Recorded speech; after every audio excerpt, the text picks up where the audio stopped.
Mga kabataang Pinoy, wala nang paligoy-ligoy. Lakas ng loob ang aming sekreto kung bakit lumalaban kami ng tiyak at makumpleto. Ang aming pangarap at talento, yan ang aming monumento.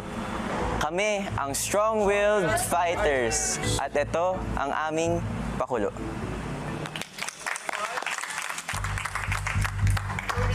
Ang prinsesa, di nag-iisa. Matuwid at matyaga, maraming sumusuporta.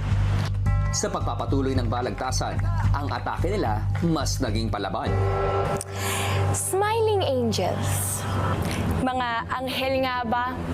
O tila bang para may masabi lang upang matago ang inyong katotohanan?